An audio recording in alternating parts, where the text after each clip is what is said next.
You. So yeah, I'm now a data science manager as of a few weeks ago at clover-health. We are literally a health insurance company. So my background is in data science before it was called data science. So like natural language processing, machine learning, that sort of thing. So like I started out with a linguistics and CS degree, and I thought I would do NLP, but it turned out that I'm just interested in like discrete data, whether it's language or healthcare or ads or whatever. So I did a bunch of like machine translation, automated essay scoring, corporate creation for a while, then moved out to the Bay Area, worked on NLP and social media data at Clout, and then went at Twitter, sort of like big data ad munging, where most of the problems were around scale and making things not fall over under many, many terabytes. And for the last couple of years, I've been at clover-health. We just started, and the problems of healthcare data are totally, totally different than NLP problems or sort of like standard web app data science, where I thought that I used to have unclean data because maybe it had some Unicode characters in it or something. I had no idea what data that was not created by my own app was like. So yeah, we are literally a health insurance company. I used to describe us as like a health tech startup, but like technically we're a health insurance company. We're literally a health insurance company. We also happen to be a health tech startup.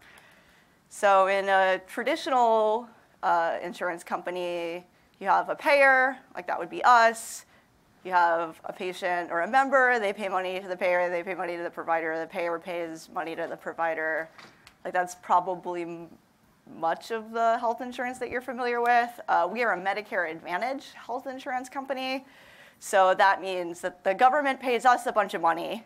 The patient doesn't give us any money whatsoever. And then we pay money to the provider. The patient pays money to the provider. So in the grand scheme of startups, it's a really good business model. If we have a member, we get guaranteed money from the government. It's risk adjusted. So if the person is sick, we get more money. It's like a very sensical business model compared to like most web app startups where you have to like look for product market fit. Like we have natural product market fit. So most health insurance companies make money by not paying for things. We have the revolutionary idea that like instead of making our money by not paying for things, we could make money by keeping people healthier so that they're less expensive. We modified the risk profile, and then we have to pay out less money because they're not in the hospital as much. That sounds really straightforward. Like you just figure out what the gaps in care are, and then you close them, and then people are healthier. They don't go to the hospital. You don't have to pay out as money. Like profit, right? It turns out that keeping people out of the hospital is really, really hard. And healthcare was one of those industries that got into IT really, really early. And those same systems are still running and still generating the same data that they were decades ago. So that data is really, really complicated. And it wasn't really meant to be used by like modern machine learning techniques. That was not what it was made for. It was made so that people could charge the right amount of money. So one, compared to normal web app data science, it's heavily, heavily regulated. I thought like at Twitter, working in finance stuff, having a public company, that was heavily regulated, but health insurance is a totally different world. There's HIPAA. You need to sign business associates agreements with anybody before they can have any of your data safely. They have to worry about PHI, personal health information, basically everywhere, personal identified information. The Center for Medicare and Medicaid, the people were basically government contractors for them, are auditing us all the time in a million different axes, and the regulations for those audits are like hundreds and hundreds of pages. So everything you're doing, you need to not only like have deep audit trails on everything that you're doing, but you need to be able to justify it. Like a government auditor is going to come into your office and be like, you said this. Like, can you show me exactly why in the code or in the data? And if you screw this up, it's a really, really, really big deal. So for just like one HIPAA violation, it's going to be like tens of thousands of dollars, and that's just one violation. You have like one normal file contains thousands of these at least. So it's really easy to mess this up. And not only that, like the business that you're in is tremendously complicated. There's like many hundreds of pages of regulations. So like paying things properly, part of it, like it's not just like, oh, maybe the person is on Medicaid or something different. Maybe they have a low-income subsidy and that's different. That's probably different per state. Maybe you have like complicated reinsurance contracts, so like you think that you're paying out this amount of money for this thing, and then you can try to optimize your costs, but really because of some complicated contract, you're not even paying that out. The government also gives you a bunch of reinsurance, so like the amount that you think that you're paying per drug depends on like how much the member is paid for drugs at any given time. This stuff it's incredibly complicated. It's not just like, oh, somebody clicks a button and then I made $5. So if you're still with me, this is our tech stack. This is like everyone. This is like everyone else that we work with. This is their tech stack. So our actual tech stack, we're basically like entirely a Python shop. We have a little bit of React in the internal front end, but the new front end is now in Django. Our back end is PostgreSQL, and coming from big data, Postgres is so great. Like not having to work in technologies that have been invented in the last decade for SQL is amazing. It does everything. I can do count distincts and nothing falls over. So most of our stuff is in Python. Our front end is in Python. Our back end is in Python. Data science works in Python and also SQL, but we're still moving more towards SQL Alchemy. On the platform side, we work with a bunch of vendors. Like Mode is basically our SQL BI tool. Aptable is like a HIPAA-compliant layer on top of AWS, because you can't just put stuff in AWS without worrying about HIPAA. We use GitHub for code. So it's like a standard modern tech stack, which is basically unheard of in health insurance. So where does data science fit into this? So we have a really large amount of different kinds of data coming in. So our data is small and rich and like artisanal and complicated, but in exchange, we have a really wide variety of data coming in, and that data coming in tends to be very, very wide. It's not uncommon for the vendors to send us files that have like 300 columns. So, and we have hundreds and hundreds of those kinds of files. So the main kinds of data we're dealing with are medical and pharmacy claims, lab claims, EMR, might be like chart data, which is written on by a doctor with a doctor sort of handwriting. Imagine getting something out of that. There's also these larger like public data sets, like Medicare has like a 5% sample of their data set. So it's not just our own member data, but we also have baseline data. So cleaning and normalizing that data is a really large amount of work. When I started at Clover, like a year and 8 months ago, our official line was, we do not do machine learning. Like, I know you're coming here from machine learning. We don't do it. All we do is clean and normalize data and figure out what it means. It's sort of like data detective work. We're finally at a place where, having done that for years, we now have data that's clean, it's normalized, we understand what it means. There's these standard ontologies, so there's so many different code sets, and they all are slightly irreconcilable and mean slightly different things. So you can't quite map things onto them, but they are at least standard. So you could use those to map into things, and then that like central data can power both like reports, which are helping run the business, but also tools for internal people. We have our own operations fully in-house, so that means like customer experience is fully in-house, so we can call people about all sorts of different stuff to like power closing gaps in care. We also have a team of nurse practitioners, community organizers, social workers that are constantly doing home visits to try to fill the gaps in care. And also we're partnering with providers. We're a PPO. We charge the same for in and out of network, so we really don't care who you see.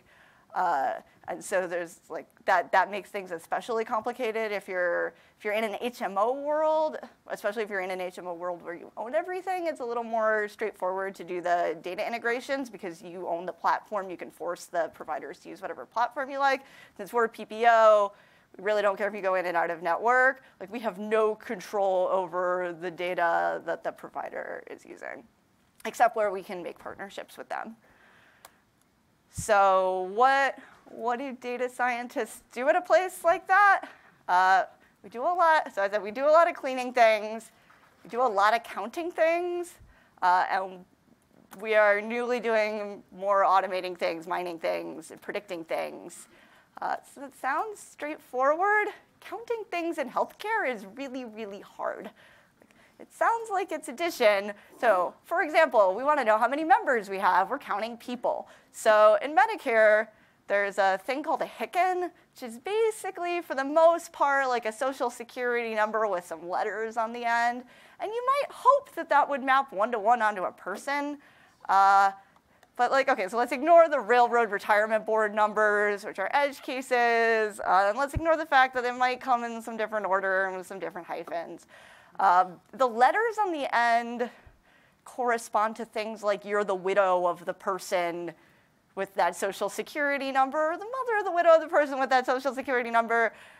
There are a ton of different things that you can combine such that there is not at all a one-to-one mapping between you have this HICN and you are this person. If the person gets remarried, like, you can get Medicare through them. So one, just because you have the same HICN doesn't mean it's the same person. And two, just because it's a different HICN doesn't mean it's a different person. These are pretty edge casey. People don't change HICNs that often because they don't get remarried or widow that often. But if you have enough members, you start to see all of these edge cases. Then there's providers. Like, you think, there's like hospitals and doctors. And it turns out that the government even has reasonable one-to-one regulated IDs with these things. There's a national provider identifier for like every doctor and sort of like doctor-like provider in the nation. You have to register these things. And for practices, you can think of them as a billing group. So they all have tax IDs. And those are sort of one-to-one, but like, what's a provider and what's a practice starts to get a little complicated, and what are the relationships between those things? So there's two different kinds of MPIs. There's like group MPIs and individual MPIs, and most providers are going to have both because they're probably working at a group and an individual. Also, like, hospitals have MPIs. Also, those provider groups have tax IDs. Also, most providers are probably going to work at multiple practices. Most practices are going to hire multiple providers. Maybe those practices have multiple addresses. Maybe they like sometimes include the suite number and sometimes don't include the suite number. So these mappings are many to many, and it gets really complicated really quickly. Also, there's no single source of truth, which is very weird coming from web apps. You would think, like, oh, does this provider work at a place? Like, there's some reality where they do, but there's a bunch of different irreconcilable sources of that data. Providers really have, unless we're paying them money wrong, they basically don't care if that data is incorrect. So while we are regulated on that data being correct, they have basically no incentive to update it unless their checks are going to the wrong place.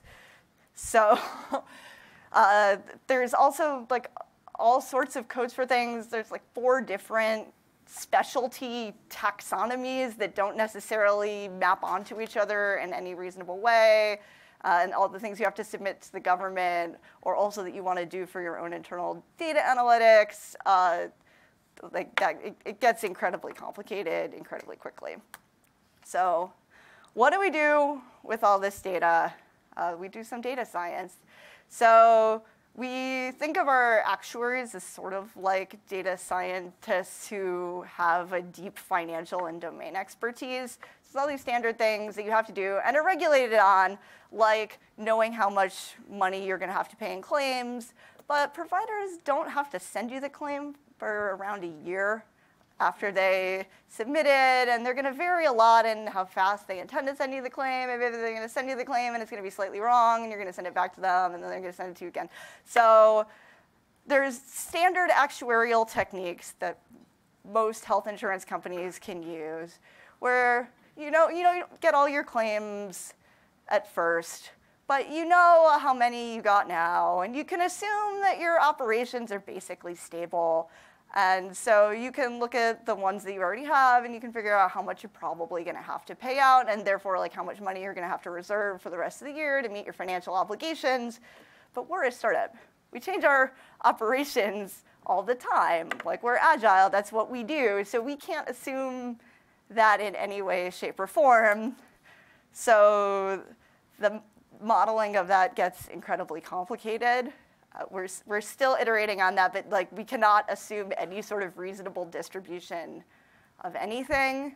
This is a thing that happens a lot in healthcare data, partially because everything is changing for us all the time, partially because like our ends tend to be pretty small relative to like web app data. So like bimodal distributions are reasonably common. Another thing, so when I joined Clover, we had just started having technology people. So the nurse practitioners tried to do an annual wellness visit. It was a 17-page paper form that was exactly the same for every single person. Asked every single person if they had their mammogram for the year. It did not pre-fill anything, so the nurses were like coming to people's homes and spending a bunch of time like writing their name in there, which is information we already knew. So now it's an iPad app. We have their claims. We know what drugs they're on. We know they have previous conditions on file with the government. Like, we know what diseases they probably have. A nurse, one, doesn't have to ask them like 200 questions about what diseases they might have. And two, there are things that are like known to be progressive, like diabetes is known to develop a bunch of complications. We can remind the nurses to go and ask about that more proactively, to try to find these things sooner so that we can treat them, so that we can't close gaps in care unless we know that there are gaps in care. So given all the data that we have, medications, calls, labs, claims, et cetera, can we predict what diseases people have? So yeah, we can. So it depends on the disease a lot how well you can predict it. Diabetes tends to be in a cluster by itself, like angina tends to cluster with other things, so it's a little more complicated. But in general, if you have enough data about people, you can pretty easily figure out like what they're likely to have, at least enough to send a nurse there and have some human in the loop and interact with them, and then figure out if they need to be treated for a thing that they don't know about. We've done also some clustering. So when I joined, people had to like manually select call topics out of a list. Those topics change a lot over time as our operations change over time. So now we have like standard LDA modeling around that. Providers also, I was mentioning the like 4 different kinds of specialty mapping. Specialties like even beyond that are really complicated. If you're a cardiologist, you have to get credentialed as an internal medicine person just to get that. So just because you have the credentials of an internal medicine doctor doesn't mean that you're a practicing internal medicine doctor and therefore acting like a PCP. We especially care about primary care providers because those are the people we're going to go out of our way to try to partner with to close these gaps in care. Like, our nurse practitioners don't scale, but everybody, especially like the Medicare population, is all elderly and disabled. They tend to have chronic diseases. They tend to be seeing their doctors a lot. So they probably have a primary care physician, but we're not an HMO, so they don't have to tell us who that person is. And they might not even, it's probably incorrect to even assume there's just one person. Maybe they have, the person that treats their diabetes and the person that treats their hypertension and then the person who handles all the other things. So you might hope that you could look at a provider's specialty and figure out, like, hey, is this a primary care provider? But it turns out that that doesn't work at all. Or it sort of works, but it doesn't work that well. But clustering providers by the sorts of things that they do works a lot better. So here's some example problems that we've solved. So diabetic complications are a big deal. Like 1/3 of our population has diabetes. It's the sort of thing that if you treat it, if you consistently take your medicine over a long period of time, you're probably not going to cure your diabetes, but it won't get any worse. You're not going to need to go to the hospital. You're not going to die. If you don't adhere to your medication or follow a standard treatment plan, you develop diabetic complications pretty quickly. Diabetic complications can be really, really bad. Like you'll go blind. Also, you might end up in the hospital and die. So we really want to stop that from happening. But predicting diabetic complications, like a lot of the problems that we're trying to predict, has issues because most people don't develop diabetic complications, at least in like any given 6-month period. So the class imbalance is really bad. You might make a model and be like, oh, the accuracy of this model is 99%. This is an amazing model, until you realized if you just assumed that no one developed diabetic complications, you would have a 99% accuracy. So you have a huge class imbalance, and our N's are not that big. Like, you see an ad on the web way more often than you interact with a doctor. So our data is big enough that we can predict things, but it's not so big that we can just throw out most of it. There's also structurally missing data. So these lab values, there's glycated hemoglobin, or HbA1c, which is like the standard blood sugar test for diabetics. If you have a value above some value, then you have diabetes, and if you don't, then you don't. But not everybody takes this test, and if you don't take the test, it's likely you don't have diabetic complications. So not only is the data missing, it's structurally missing, but it's not deterministically structurally missing. So class imbalance, you can try to do resampling. You can look at your precision, instead of just optimizing accuracy, you can look at precision recall and decide what the trade-offs are depending on how you're operationalizing it. For the structurally missing data, Pandas is super great. It's like one line. You fill in your missing values with some specific value that's outside your data set. And then your tree ensemble model is likely to learn that, oh, this is a different kind of thing that correlates in a different kind of way. And it's not modeled as a continuous value. So we built a diabetic complication model. We sent nurse practitioners to people's houses with diabetes to try to see if we could intervene early. That model, like unsurprisingly, glycated hemoglobin, so the lab test that correlates with whether you have diabetes, and when it's out of control, that number is even more out of control. It's the most important feature. Also age, hypertension, a lot of, it's really standard for our members to have a bunch of comorbidities. When you're sick, you tend to be very sick, and whether they were taking insulin. There's a progression from, say, like things like metformin, where you're more likely to take it when you don't have super complicated diabetes, to things like insulin, which tends to be more severe diabetes. So I was mentioning, if you continue to take your medication when you have diabetes, or this is true for hypertension or a few other kinds of like standard chronic conditions, if you take your drugs, you probably are still going to have the disease forever, but you're probably not going to go to the hospital. You'll probably be fine.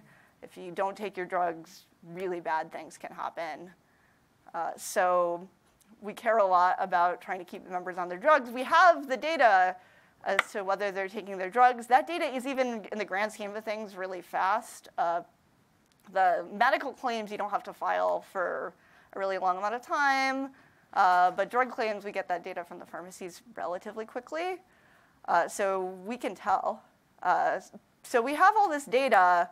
It's coming in pretty fast, but we don't have the operational capacity to call everybody who's on a chronic condition drug. So like, who should we call? How often should we call them? When should we call them? When we call them, what should we try to get them to do? Like, maybe they don't want to go to the pharmacy because they don't have a car and it's too far away. We could call them a taxi. We could try to get a drug delivery. We could try to send them up for mail order. Maybe that's not the reason that they're not picking up the thing at all. Maybe they have samples from their doctor, or they have leftovers that they're still using, and there's various operations that are going to be contingent on that. This graph is deliberately obfuscated so that our competitors don't know what our medication adherence rates are. But this is like the intervention. So this is people falling out of medication adherence as a percentage over time. So this is an A/B test. This is the intervention. So this is people. So once we intervene, they tend to not fall out of medication adherence. Otherwise, they tend to continue to not take their drugs. So that happened last year, and it worked. So how does a system for running this in production in Python look? So there's maybe like a semi-standard data science model where you have like a bunch of data scientists who probably never really learned to write code. Like they went to science grad school and like they had to write some R or MATLAB, but they're not expected to be production software engineers, so they're off in some corner building a model, and then they hand it off to the engineers, and then the engineers don't have the PhDs or the math background, but they know how to write production code, so they take that model and then they put it in production. But everything is very manual and ad hoc. So we have everybody writing Python. They're working together on cross-functional teams. So everyone is constantly working together in a way that it's great. Like Python is so, a bunch of the data scientists start as these science PhDs who haven't learned standard software engineering. They've usually written some code, but even maybe not necessarily anything more sophisticated than SQL. But you can teach anybody to write Python in a really short amount of time. The code is super readable. The code is super testable. Their code is super shareable. So when I joined Clover, our ETL was less than 100 lines of Python. It was taking our data science.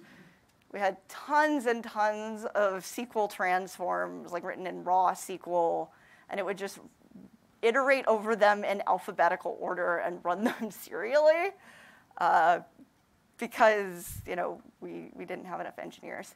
So now the pipeline is incredibly complicated. So this is a data visualization of the core analytics transform pipeline. It's currently running in Airflow via YAML-based DAG creation. So it's still mostly SQL, but there's some amount of SQL alchemy in Python run via bash tasks. But it's an incredibly complicated transformational thing because we have so much data coming in, and the data that's coming in is so messy, but we need to get it into some reasonable structure before we can do anything with it. So compared to standard data science at a web application company, we have very small data, we have very messy data. Running an experiment is very expensive, and standard web app data science, you're oh, this button should be maybe blue or slightly lightly colored blue. That's fine. We have millions of users. We can send a bunch to the different color of blue. For us, running an experiment is asking people in customer experience or the call center to spend a bunch of chunks of their day trying to schedule appointments with people so that a nurse practitioner can come to your house. you can't really scale that the same way as like a normal web A/B test. Also, like I said earlier, everything has to be auditable, and we have to be really, really careful about what we do around like storing information. We can't just like throw a bunch of stuff in GitHub and assume it's going to be fine. But in common with standard web application data science, there is a lot of gain in making a good model. Like sometimes it's because you chose the right algorithm, or sometimes it's because you did the right tuning. But most of the time it's because you did a lot of data cleaning and your data made sense, or you chose the right features, or you did a bunch of A/B tests and you learned a bunch of things. Like sometimes the algorithm is going to help you, but changing algorithms, at least in Python, is the easy part. Model tuning is also maybe less easy, but like the data cleaning and the feature engineering is a really large amount of work. So we developed a data science platform whose goals were that all the analysis we did would be repeatable, that everything would be modular, that you could incrementally add to it and things would be slightly better. So at a previous company that will remain nameless, we used to see stuff in the literature and say, oh, academics say that this model totally works. I'm going to like go off into a corner for 6 months, heads down, and re-implement this algorithm from some paper that I found that said it worked. And then at the end of the 6 months, you're like, oh, this model didn't work in production. But I just implemented something out of a paper. So now what do? I guess I throw it all away and I start from scratch on something that's like modular, and I can have some sort of baseline model that I know basically works and I understand how it works, and then I can add things to it and make it slightly more complicated and know that I'm gaining something from that. Also, like I said, so I have a software engineering background, a bunch of the team does have a software engineering background, but a bunch of the team doesn't have a software engineering background. The code needs to be both easy to read and easy to write. It needs to be easy to test, which coming from the giant SQL pipeline model is less straightforward than if you're used to writing sort of like normal engineer code in Python. And also the analyses have to be easy to share. That is, I think, relatively easy in the web app world, where you don't have to worry about PHI, and much harder in our world where you can't just like throw something in GitHub. So our core like platform ETL uses SQL Alchemy core for data loading. It's a little nicer for testing than just straight SQL. And unlike SQL Alchemy, SQL Alchemy core makes more sense than SQL Alchemy ORM. SQL Alchemy is a like Python library that basically runs SQL, except that it looks more like Python. SQL Alchemy core is really, really close looking to SQL. SQL Alchemy ORM does a lot of magic, which is great for like the web app engineers. Use a lot of SQL Alchemy ORM because the magic lets you write pretty Python classes and pretend like you're working with pretty Python classes when really you're modifying database objects. But if you're coming from writing lots and lots of SQL, SQL Alchemy core feels more at home. But unlike SQL, it's modular, and you can test it, and you can write actual unit tests on the thing. And also, you can compose them together in reasonable ways that aren't like string concatenation. And then we use, since we have the benefit of small data, so our data mostly fits in memory, as long as we're reasonably careful about whittling it down to what we need beforehand. So we can use pandas for in-memory pivoting. Our data tends to come from vendors not quite in the form that you would want to feed to a machine learning model. Like we usually want to do like one-hot encoding or something like that to train a model on. So pivoting in SQL is not the easiest thing. But pivoting in pandas is really, really straightforward. So we think of the data platform like a standard API or interface for data science, so that if we want to do something like add more features that someone else might want to add those features to their tables at some point too, or we want to swap out an algorithm that's like a one-line change instead of being something much more complicated. So we internally have a bunch of Python modules such that if you set up your data correctly, then it's like one line to train a model. It's like one line to test a model. And you know that it doesn't really matter what the model is doing from the purpose of the code. If it's training a diabetic complication model, that's the same as training a disease inference model. Our core machine learning library is scikit-learn, like coming from not Python machine learning. Scikit-learn is so easy to use. It makes so much sense. It's so easy to swap models. If you're like, oh, I made a logistic regression model and it's not quite working as well as I wanted it to, maybe a random forest model will work better. It's like a one character change. And if you come from other places, it's really amazing. So I've really appreciated that. Although it does mean that you end up spending most of your time doing data cleaning and feature engineering because the model part is so straightforward. We also, for NLP stuff, use GenSim and NLTK. And Seaborn's like a layer of fanciness on Matplotlib and Lifeline for survival curves for data visualization. We're basically doing all of our analysis in IPython notebooks. And those are also like super great for sharing analyses and making sure that other people can see what you're doing, and also making it easy to like factor out the real logic into Python modules so other people can use them, whereas just having like the pretty pictures and the core things for your specific analysis in the IPython notebook.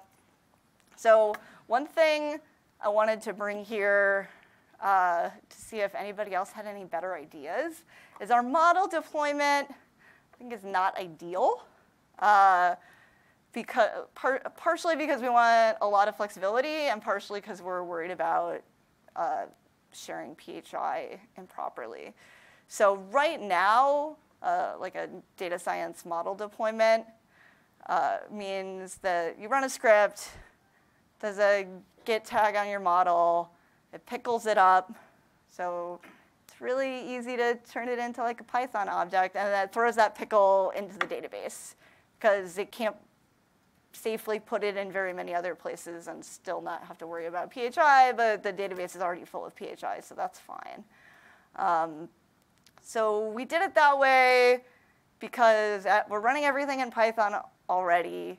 If you can, anything you can do in Python, you can put into a pickle file. So it's no matter what your code looks like, you know that you'll be able to get it back out again. And it's in the database because it's PHI safe. So there's other things like PMML. There may be sort of standard. I hear that Airbnb uses it. But they're like fully parameterized XML versions of your model. So that would mean that if we wanted to do things that were outside of what they had envisioned in the parameter space, then it would like inhibit the kinds of models that we can make. But pickle is not the best thing for this. Like we very luckily haven't run into any problems with it yet. But you could imagine, oh, we changed Python versions, the code in one place isn't exactly the same as the code in the other place, and then all of our models are broken.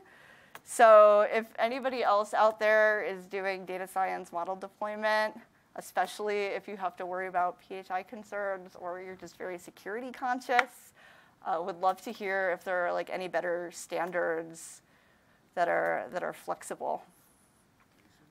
What? I can't hear what you're saying. JSON. Oh, JSON. Postgres has Oh. a JSON and JSON binary. So that's what we use. For So example, whatever you can serialize and pickle, you can do JSON too. So. my worry about JSON would be it's not as bad as PMML because obviously we could control what the metaphorical key values were, but it's still not as easy, right? Like if I want to add something to my models to work in a different way, then maybe it's not going to quite be backwards compatible with everything that I'm doing if that changes. It says a data format. So what's good in there, if you put it in PostgreSQL, you can query inside. Yeah, we use JSONB like everywhere right now, especially like talking between the web app and storing that data.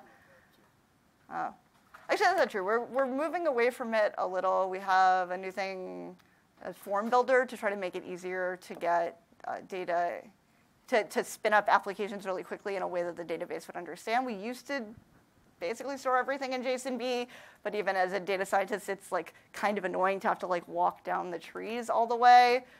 So we just shifted things so that it's super easy to write like key value stores. We have canonical keys, and then you know as a data scientist, oh, this is my list of canonical keys. I can walk through this giant event stream table that's every event that's ever happened and pull out the thing I need, and then I don't have to go like 10 layers deep like I might have to in JSON. Now, one thing else you can do is you can just take like a model in a pickle, and then next to it have like a index file that actually says what version of Python, what version of scikit-learn, what version of this and that, what data set, and then you zip them all into one file. That's actually what a lot of deep learning libraries use, is that they have an index file, and then they have like your big data file. First check your index just to make sure if they're compatible.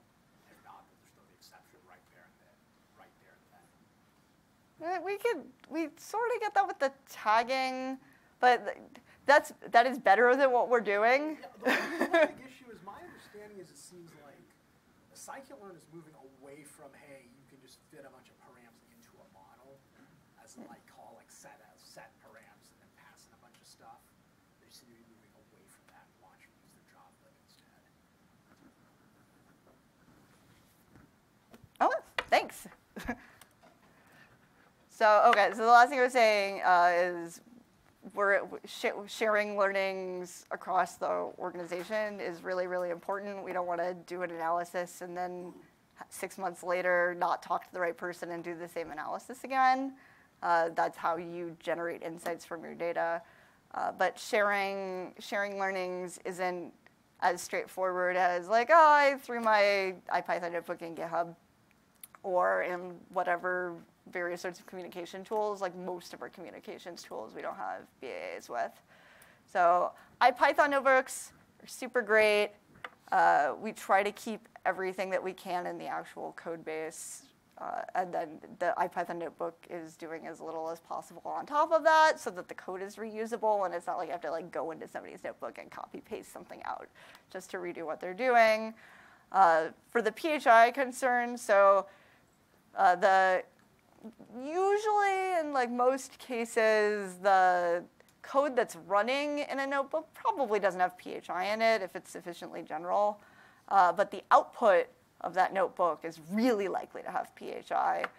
So we do store notebooks in the code base, but we have git pre-commit hooks, which are scripts that automatically populate to scrub the outputs of the notebook so that we can still save it. You can run it locally. You'll get the same output, but we don't have to commit PHI into Git. Those Git pre-commit hooks are outside the repo because we have a bunch of newbie users to Git. One of the easiest things to do in Git is screw yourself up in a way such that the easiest thing to do is delete the entire repo and reclone it. So if you keep your pre-commit hooks in the repo and you have a script that everybody's supposed to run to start it off, it's pretty easy to delete your pre-commit hooks and not realize it. But if your commit hooks are outside the repo, it's a lot harder to do that. So we have a bunch of scripts also for, we want, like if you run an analysis and that analysis is getting used by the organization, you probably don't want to have to rerun it manually to figure out what the output is. Maybe the underlying data has changed since you started. So you probably want to save the actual analysis and not just the code that generated the analysis. So we have scripts for saving a notebook, generating Git tags, creating PDFs, and then we can put those in something like Google Drive where we have a BA with them. One of the things that we're exploring is Airbnb has a knowledge repo. It's basically like throwing your IPython notebooks in Git, except that you can run it locally and have it fully hosted by yourself so then we don't have to worry about signing BAs with people. So we're just starting that. We've spun it up. Are curious if anybody else has used anything for information sharing or Python notebooks. Oh, yeah, check out Knowledge Repo if you haven't seen it. It's pretty cool. And if you don't have PHI problems, it's even easier for you to use. It integrates with a bunch of different things. They just open sourced it.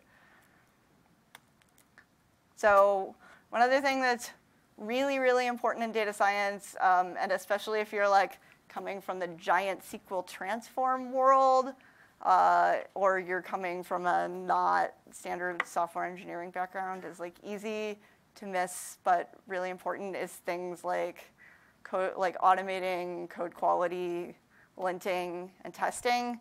Like testing SQL, like especially we have like 100, 200, 300, 400, 500 line SQL transforms. Testing those things is really hard. So one thing that you can do, we started off using unit tests running with PyTest, but like using unit tests as a library, and then we've moved everything over to PyTest. It's still basically the same, but there's less boilerplate. It's easier to read. So we have all these SQL transforms running in the pipeline that are cleaning up the data. We want some way of testing that. You can't, like SQL doesn't have testing, really. But SQL Alchemy does. So we tend to have a standard template for testing SQL transforms where you create your input tables, you populate them with some sample data, you run the transform, and then you make sure that the output is what you expect, and you can run that all in PyTest with SQL Alchemy. And it's relatively clean. It's still not like a unit test in like the pedantic engineering sense of the word, because it does involve the database layer. If you're for the code that we have that's actually in SQL Alchemy and not in SQL, then we can have real unit tests because it can do one unit of thing and not necessarily need to hit the database layer. We use sort of standard Python PEP8 linting. So when I started, people just committed stuff to master, and it was fine. Now we have like standard pull requests with continuous integration via Circle CI, because Circle CI supports modern Postgres. We moved from Travis because it didn't. So that means that if you write some code and it doesn't meet like standard PEP8 style, like you're not getting your code into master. So that keeps the code really, really clean. That's like one of the great things about Python is that it has actual style guides that like have linters for free, whereas SQL everybody writes in totally different ways.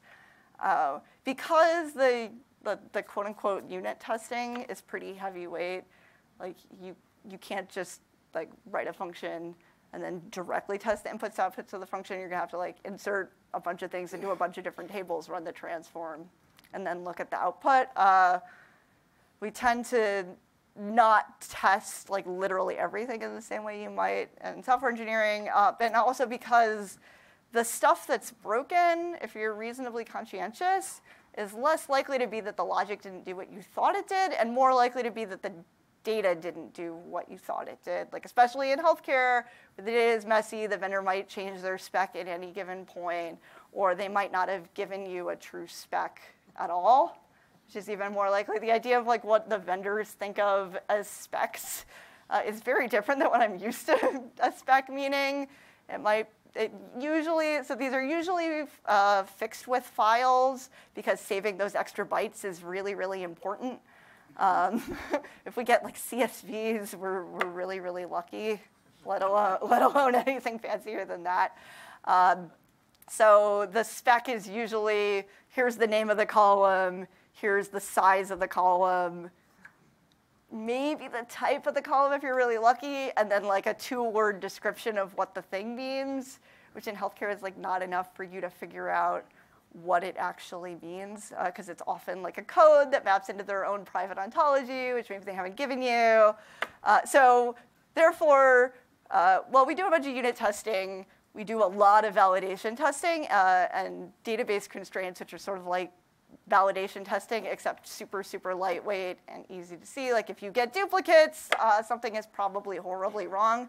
Now that we're in this like glorious airflow world where a task breaking will only break downstream tasks instead of breaking the entire pipeline, it's pretty lightweight. Also, our stuff is mostly running in batch jobs that it's fine if it breaks for an hour, then we go in and fix it. So it's great to have these sort of like validation tests. If this table is empty, probably something is horribly wrong and I don't want to do any more downstream processing. There's some expectation that I had that's not being met. So that was my talk. Are there any questions?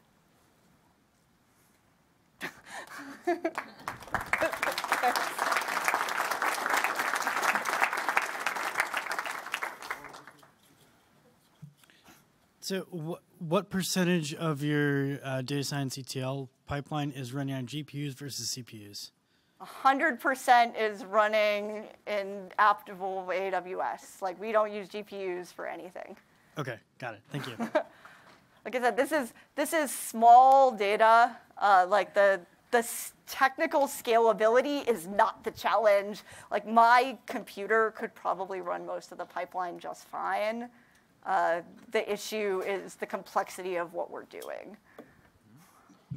Yeah, you said one of the headaches with IPython notebooks was scrubbing the PHI in the output.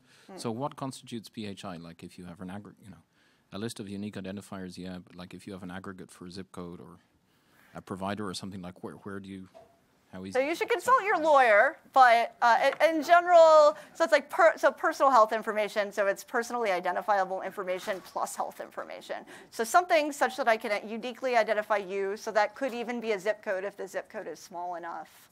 But in general, it's going to be things like your member ID, your HICN, your name, your birthday, and maybe your birthday and your location, and then some more information about you.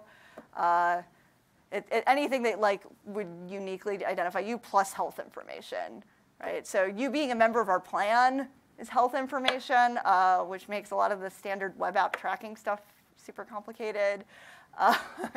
But like, if you have diabetes, that would be health information.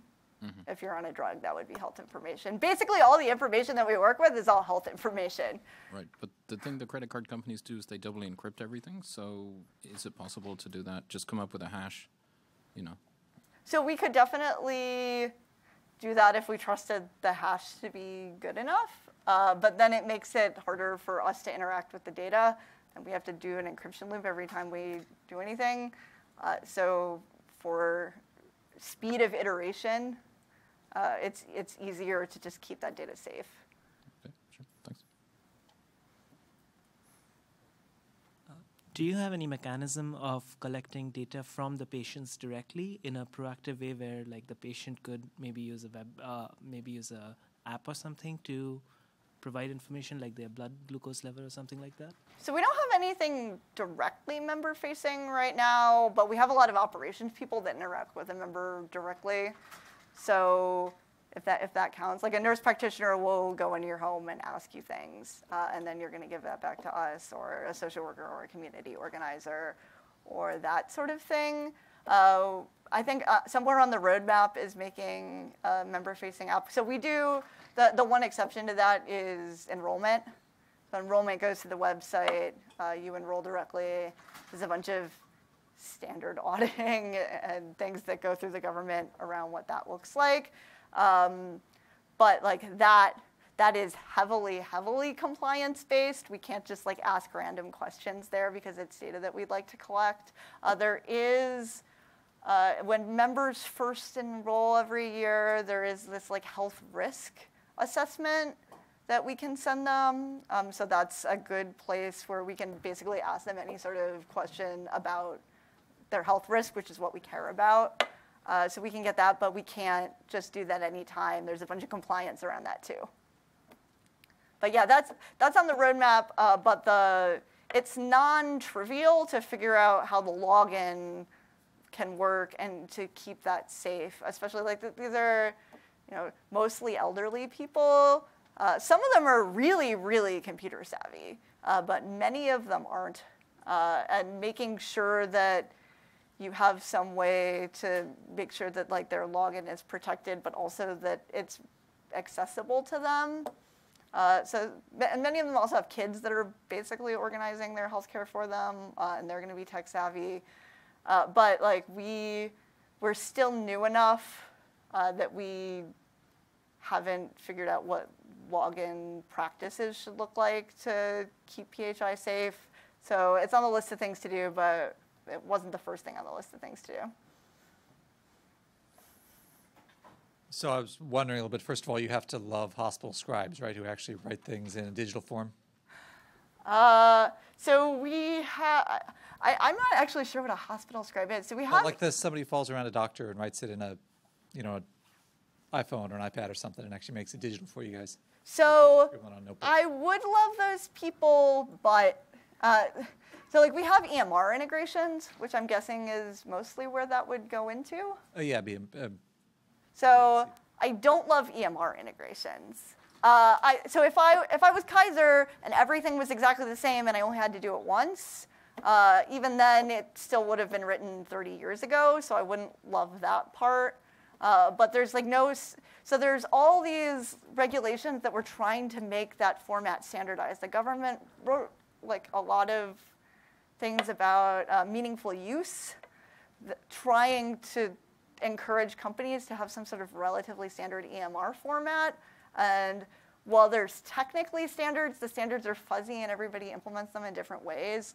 So, and also we're currently only in New Jersey. New Jersey is a particularly fragmented EMR market. Healthcare in general, like the way that it works in one state isn't necessarily the way that it works in a different state. In any case, so the question I wanted to ask was more, as you're getting all this data in, and you have to do the cleaning of it, how do you make that composable so that way you're not just doing like a giant Mechanical Turk or something? So we definitely don't do any Turking, although we have vendors that basically do some of that for us. At some point, we're probably going to have to bring that in-house. So EMR integrations are great for that, like where it exists, but those integrations are non-trivial and only give you like a tiny amount of data per thing. The cleaning, because most of the data cleaning is happening in these SQL transforms, it's fully automated.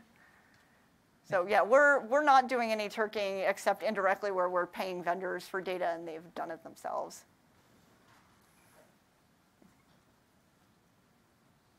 Anybody else? At the beginning, you had this cost gap, and the company's goal. Clover's goal is to narrow the cost gap by encouraging preventive care. So, how is Clover doing in that goal?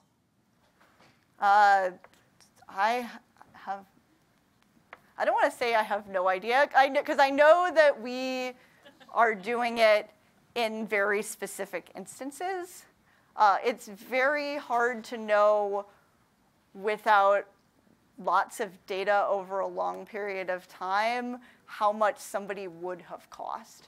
So we can know, oh, we did it. So the problem is like our operations are changing all the time, and we have a lot of selection bias. The sorts of members that we had last year and the sorts of members that we have this year are not necessarily the same members in any given year. And we just barely have enough data to start to do these things. So the only way that you can actually know that you did anything is in the form of an A/B test. So we can know in an A/B test, like, oh, I sent somebody to your house for diabetic complications, and then maybe like 6 months from now or a year from now, I'm going to see that you didn't go to the hospital. So for the early measures, we can tell that for the things we're targeting, we're doing really, really well. In the long term, like, what is the benefit monetarily of me catching early that you had diabetic complications? Like, you need really long-term data to have that, and we're still so new that we don't have that data. So I can make up an answer for you. I can say, like, when we send nurse practitioners to people's houses, we can see that they're significantly less likely to go back to the hospital in 30 days. We have a post-discharge program where we try to get a nurse practitioner to your house within 30 days, and we can see that you have a greatly reduced rate of going to the hospital after that. And we know that hospital visits are really expensive. So we can see that we're closing that cost gap there. But I would basically be lying to you if I said like we'd solved healthcare. Some sort of survival analysis. Yeah, so in an individual program, like we can see that these things are meaningful. But at a high level, we still have a lot of work to do.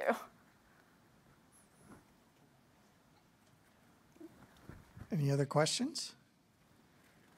I had one quick question or a thought, which is I assume your data is essentially from your patients. I mean, you as opposed to like, I don't know, a public repository of something. Yeah, the vast majority of it. Like I said, there's these like Medicare 5% fee-for-service sample sorts of things that we can get.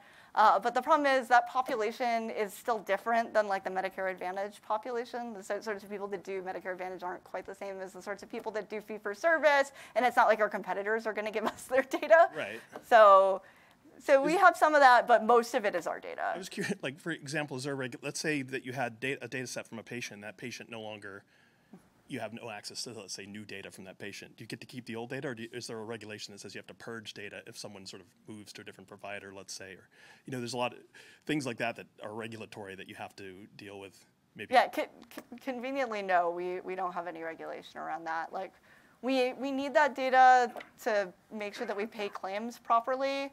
Like, for example, like a provider could do a payment dispute with us over that claim data some amount of time later.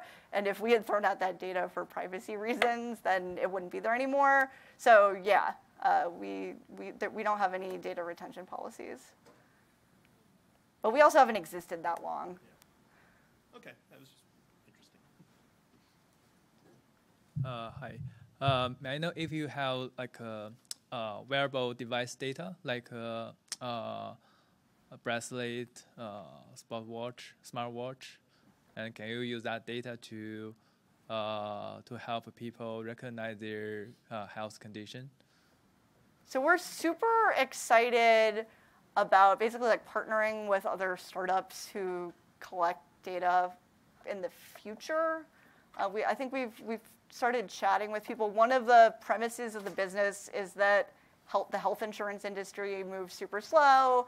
If you're a startup trying to help keep people healthy, then it's really hard for you to have a business model because like the health insurance industry is going to be too slow to work with you, and that's one of the very few ways that you can monetize. So the hope was that they're all, I think like wearable data is on the list of things, but like the first thing would be maybe talking to people who like know if you've taken your pills for the day, or these like smart scales, those sorts of things that are like filling immediate gaps in care.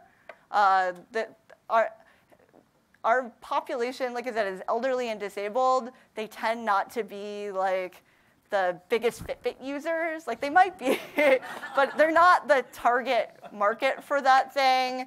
But we have like portable EKGs that the nurse practitioners have, and we've talked about maybe like having some of these like smart glucose monitoring things for diabetics. So the stuff that deals with chronic conditions is probably lower hanging and more important fruit for us than like giving everybody a Fitbit. But that would be on the list of things that would be super great. Anything we could do to get more data from people, especially in their homes, without needing to send a nurse practitioner to their home would be better. But at this point, that's still like super early speculation. Thank you. But yeah, that would be super great. Anybody else? No? Thank you. Do you have any book recommendations? Is there any book that's helped you professionally recently? So we have every tech person who starts read Hacking Healthcare. It's a little more electronic health record specific and like a little out of date on some axes, but just as like a deep dive into how terrible the data is and getting used to that and what all the codes mean. I think that's the best.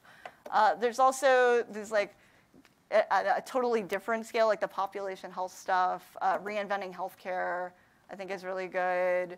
Everything Atul Gawande writes, you'll find a bunch of like good New York Times articles. about like what will it take to actually like use data to keep people healthy and out of the hospital. That stuff is all super interesting. I think other than hacking healthcare, I think like the healthcare specific books are usually not that good. No offense if anybody here has written one of those. If anybody else has any good recommendations, like I said, I'm new to this industry. I was all in web apps and NLP before this. So has anybody else read anything that was good around healthcare data science? Nope. Do you have any data science recommendations in general? Ooh, I think data science is still so new as a field. I really like the Johns Hopkins Coursera class. I think some of the Coursera, that's like online learning classes, because they're going to be like straight out of academia, so they're pretty fresh, are in general really good for like breaking into data science. I don't know if I've seen a lot of stuff in book form. I think like the machine learning textbooks are fine, but like data science is so new that I haven't seen a lot of books. There's actually machine learning for Python, if you guys are. I don't know how good that book is. I just got it, but there is the.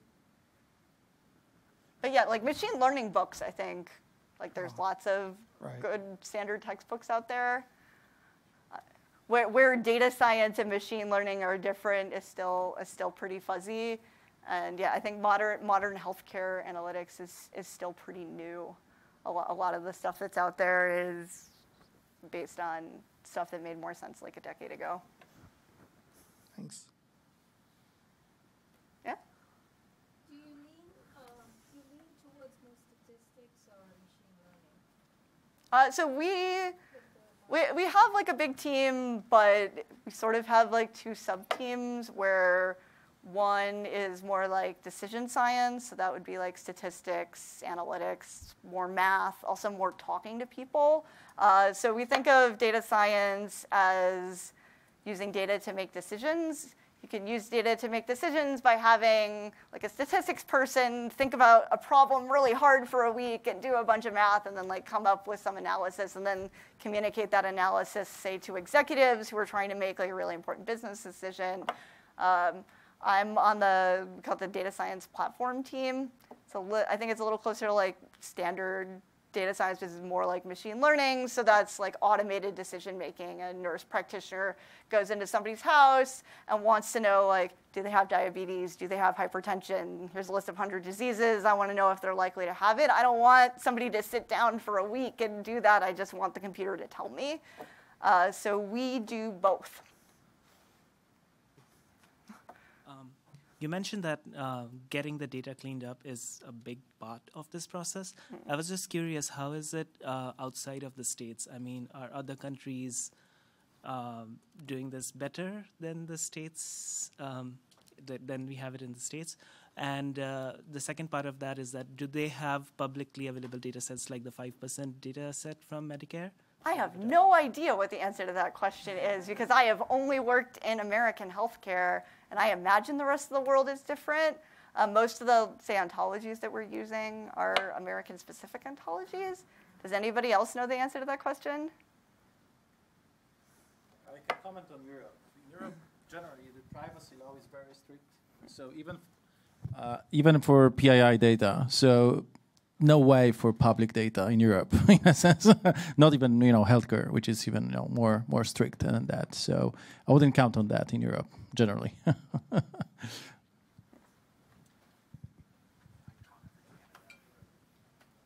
What about Canada?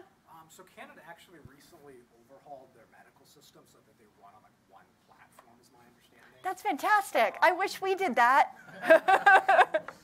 Yeah. So. Exactly. It's government run, so it's all on one system. And I think if you're a researcher, you can get access to it, and they have various privacy laws around that. But they definitely have it like more on like one system, or it's broken up by the state. But Canada only has like 5 or 6 states or so.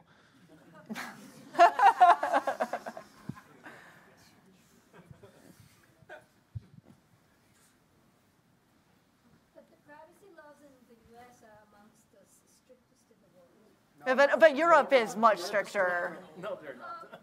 Compared to Europe, they're not. I worked in medical imaging for a long time, and the data we do not access unless it's a public, which has only recently been done. You know, the government is making these databases, but it's either Australia or I also actually worked in Europe, so yeah. I think one big difference between the States and Europe is part of Europe's data laws is that if I use machine learning to produce a decision, I then actually have to show in a very big way, like, why did it produce this decision and how, versus in the States, it's like, I can just have a bot that says, yes, you have cancer, and I don't really have to explain to you why that was. They regulate, from my understanding, if that is the final thing, but it's like, before I do that, I could have a bot. It's not the final diagnostic, but it's like, I can have a doctor then look at you, but they can use that before. So it's like, as long as that bot is not the final thing, I'm not, do you need FDA regulation for that? So imagine if I have a bot. Remember 23, do you know the 23andMe case? Yes, I've heard about that. 23andMe report, just to give an idea to everybody what I'm talking about, there's a company, 23andMe, and what they do is so-called genetic fingerprinting. You send your sample there, and they can tell you that you have like 60% chance of having diabetes or cancer or whatever. And whatever percent it says, it doesn't matter. When it says cancer, everybody is, you know, freaked out, right? It doesn't matter. Yeah. And so because of that and because of other things, FDA, restricted that and forbade that. So now what they do is they provide those data to you, those files. Yeah. You can still do the same by just taking those files and plugging it into another company's, service. And they kind of decoupled now, and it still works. But that was what I wanted to say about FDA. So this isn't regulation, but we've found that because we have humans in the loop and those humans are smart and want to understand things, that actually, like, even if we don't have the auditability trail, they'll ask for it and they'll get grumpy if they don't have it. So in the first version of I said we had like the 17-page paper form, in the first version of the iPad app of that, because it used to be a list of like 100 diseases, and we were just trying to filter that down to the list of diseases we thought it was likely to be, because like a third of our members have diabetes. In the first version of that, we just put diabetes in all the lists, because like it's pretty likely that any random person has diabetes. And then the nurses were like, you said this person has diabetes, and they absolutely do not have diabetes. Why did you say that? Like, what is wrong with your app? So we took that out, and then now every single plausible recommendation that we have has a list of like exactly why do we think that that's the case. So that restricts the kind of model that you can use a little. But because the problem is mostly like a feature engineering / like data cleaning problem versus a model problem, that's not so hard on us. And then if a nurse sees, oh, you said this person has diabetes because they're taking metformin. Oh, okay, that makes complete sense. Like, now I trust you. Like, you need the human trust part. So even if the government isn't going to audit us, we really want it there so that, like, we don't lose the faith of nurse practitioners.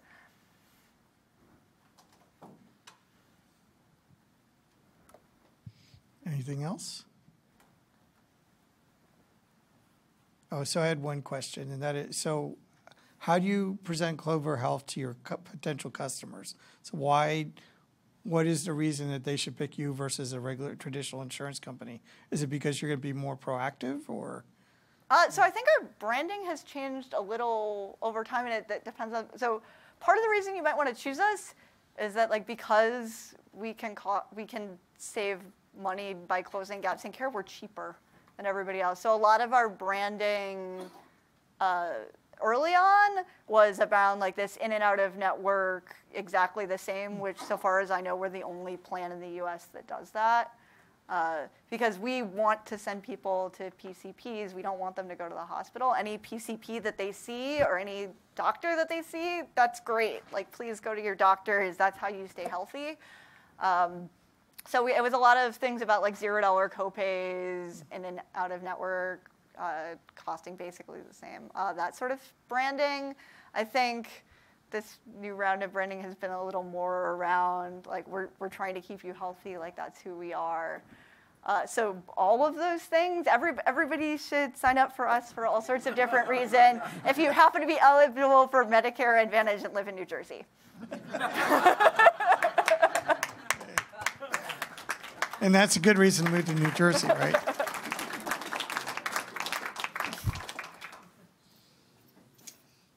Great. Any other questions? Well, thanks a lot. It was a great talk. Really not pickle. And if any- I know. That's why I said The that. big issue is